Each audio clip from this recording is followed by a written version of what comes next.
A continuación, daremos resolución al segundo ejercicio correspondiente a esa sección, en la cual aplicaremos únicamente dos métodos de resolución, donde en uno aplicamos el método de análisis de mallas y en otro aplicamos el método de análisis de nodos.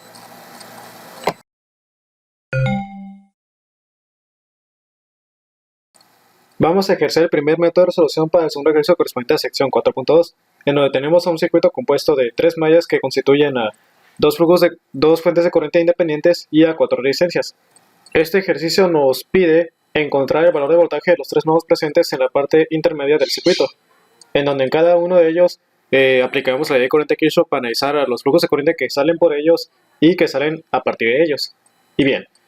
para ello debemos proponer a un flujo de corriente respectivo para cada una de las mallas. Para el caso de la primera malla que se encuentra en la parte superior del circuito, podemos considerar que el flujo de corriente se traslada en sentido horario, debido a la influencia de la fuente de corriente independiente que se encuentra a través de ella, de la cual consta de una sola unidad de ampere. Y bien, tenemos una fuente de corriente independiente que fluye más bien que relaciona dos mallas.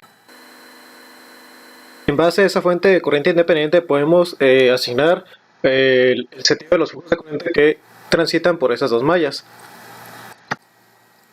Lo primero que debemos es aplicar la ley de corriente de Kirchhoff para estudiar a los flujos de corriente que ingresan en el nodo B1 y también al flujo de corriente correspondiente de la fuente independiente que consta de una sola unidad de ampere. Y bien, considerando las entradas tenemos a un flujo de corriente que parte desde el nodo de referencia con destino hacia el nodo B1 que divide a 5 unidades de resistencia que se encuentran en su trayecto, lo cual suma a otro flujo de corriente entrante que parte desde el nodo de voltaje número 2 que va con destino hacia el nodo de voltaje número 1 y que divide a 20 unidades de resistencia que se encuentran en su trayecto, lo cual se iguala a la salida que consta de una sola unidad de ampere. Para simplificar esta fórmula, o más bien esta igualación, debemos eliminar los denominadores multiplicando a ambos lados por 20 unidades, por lo cual obtenemos a 4 unidades negativas para B1 que suman a una sola unidad para B2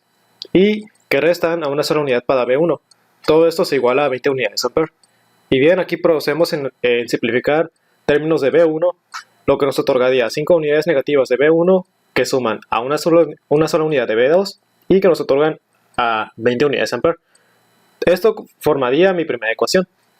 Aplicaríamos la misma ley para el nodo de voltaje número 2 y como podrán notar tenemos a un flujo de corriente que se ingresa en él, el cual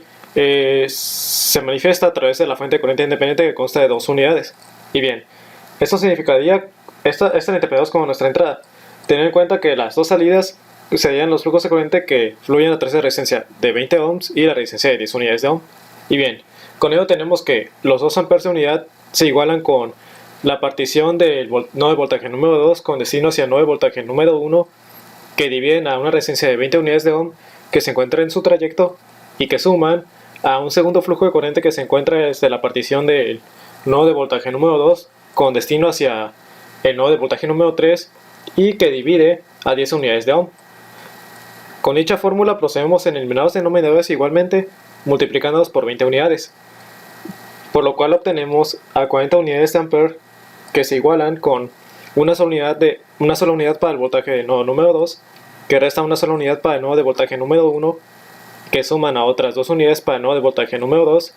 y que restan a 2 unidades para el nodo de voltaje número 3. Simplificando términos, para B2 tenemos a una sola unidad para B1, 3 unidades positivas para B2, 2 unidades negativas para B3 que se igualan con 40 unidades de ampere. Es aquí donde se me otorgaría a mi segunda ecuación.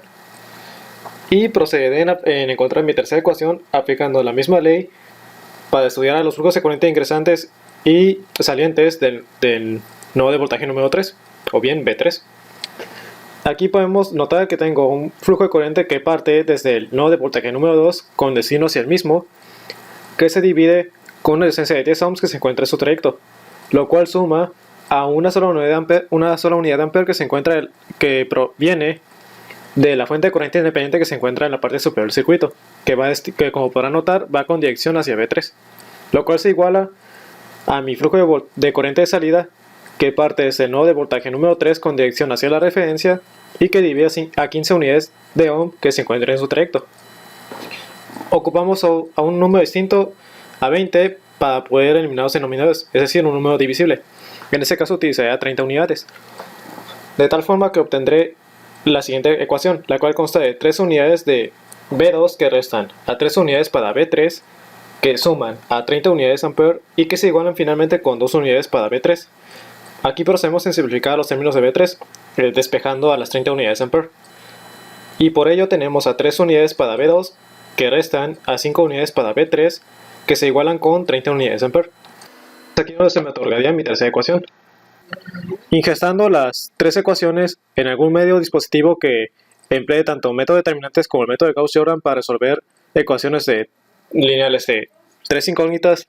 procedo en encontrar a mis valores respectivos de voltaje. Y como podrán notar, se me otorgan a 2 unidades de voltaje correspondientes al nodo número 1,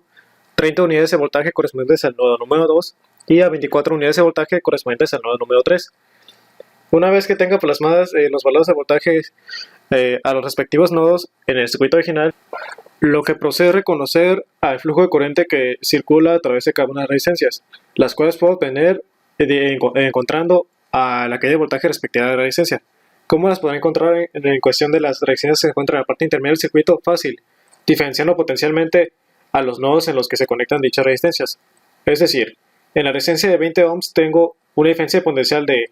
28 volts debido a que esa se relaciona con un nodo que porta 2 unidades y otro que porta 30. Por lo tanto, divido esa diferencia de potencial entre las 20 unidades de ohm para otorgarme a un cuarto ampere como flujo de corriente. Mientras que aplicaría lo mismo para las demás resistencias. Tengo para la resistencia de 10 unidades una diferencia de potencial de 6 unidades de volt que tiene como caída de voltaje, lo cual me otorga, aplicando la ley de Ohm, a 0.6 unidades de ampere. Y para las resistencias inferiores aplicaría lo mismo,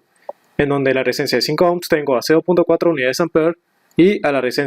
la resistencia de 15 unidades de ohm tengo un flujo de corriente equivalente a 1.6 amperes. Y bueno, aquí podemos corroborar el valor otorgado por las fuentes de corriente independientes analizando los flujos de corriente que se nos otorgaron. Es decir, tenemos a un flujo de corriente que parte desde el nodo de voltaje número 1 con dirección de referencia que nos otorga 0.4 unidades de ampere, los cuales suman a su contraparte que se encuentra partiendo desde el nodo de voltaje número 3 con respecto hacia la referencia, que consta de 1.6 unidades de ampere para otorgarnos a 2 amperes, más bien congruentes con los de la segunda fuente de corriente. Mientras que para la primera fuente de corriente tenemos un flujo de corriente que ingresa con un valor total de 1.4 amperes, el cual resta a un flujo de corriente que cambia de rumbo y que a la vez porta 0.4 amperes, lo que significa que restamos 1.4 unidades de ampere que pierden a 0.4 unidades para otorgarnos finalmente a una sola unidad de ampere que se encuentra en la parte inferior del circuito, o más bien se encuentra fluyendo en la malla número 1 gracias a la primera fuente de corriente independiente.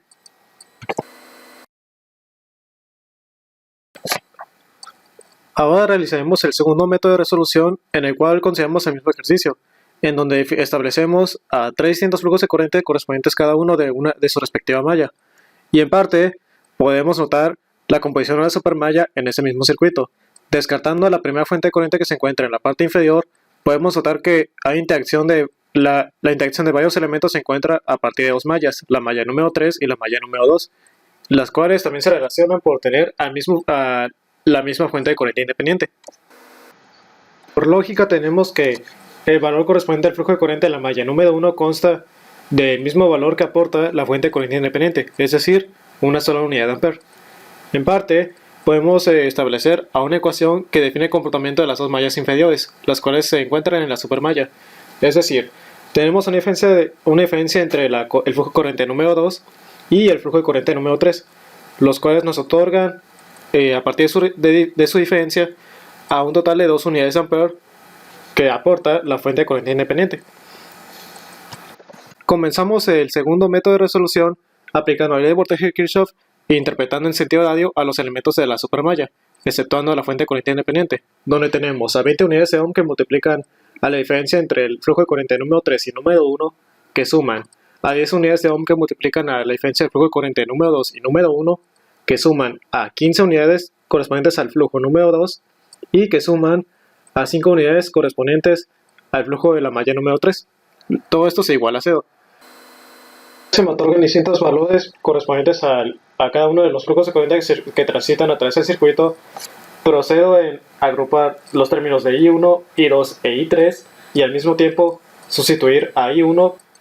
con la igualación que obtuve al momento de analizar el circuito en su primera ocasión. Recordemos el flujo de corriente número 1 respecta a una sola unidad de ampere. Volviendo a la ley de voltaje de Kirchhoff que estoy aplicando, interpreto a 30 unidades negativas de I1 que suman a 25 unidades para I2 y a 25 unidades para I3, todo esto es igual a 0. Recordemos que vamos a sustituir a I1 de la fórmula teniendo como resultado a 25 unidades respectivas al flujo de corriente número 2 que suman a 25 unidades respectivas al flujo de corriente número 3 que se iguala a un total de 30 unidades ampere. Como podrán recordar al principio del video, busco la diferencia entre I2 e I3 que consecuentan a 2 unidades totales ampere, lo que significa que al momento de despejar a I2 de dicha fórmula, esta consta de un total de 2 unidades ampere que suman al flujo de corriente de la malla número 3. Esto procederá a sustituirse en la ecuación previa, teniendo 25 unidades de ohm que multiplican a 2 unidades ampere más el flujo de corriente de la malla número 3, lo cual suma a 25 unidades respectivas al flujo de corriente de la malla número 3. Todo esto se iguala a 30 unidades ampere. Por lo tanto, tenemos a 50 unidades que suman a otras 50 unidades correspondientes al flujo de corriente número 3 que se igualan a 30 unidades ampere. Por lo tanto, despejamos a las 50 unidades del flujo de corriente número 3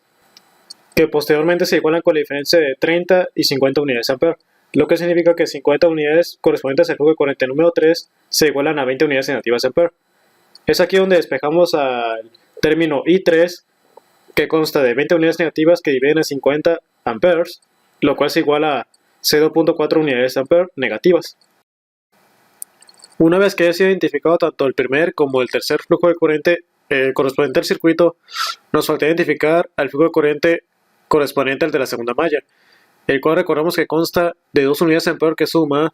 al flujo de corriente número 3. Es decir, sustituimos el flujo de corriente número 3 que se nos otorgó previamente que consta de 0.4 unidades negativas ampere o bien 2 quintos negativos ampere para así sumarlos con 2 unidades ampere y otorgarnos a un total de 1.6 unidades ampere correspondientes al flujo de corriente de la malla número 2.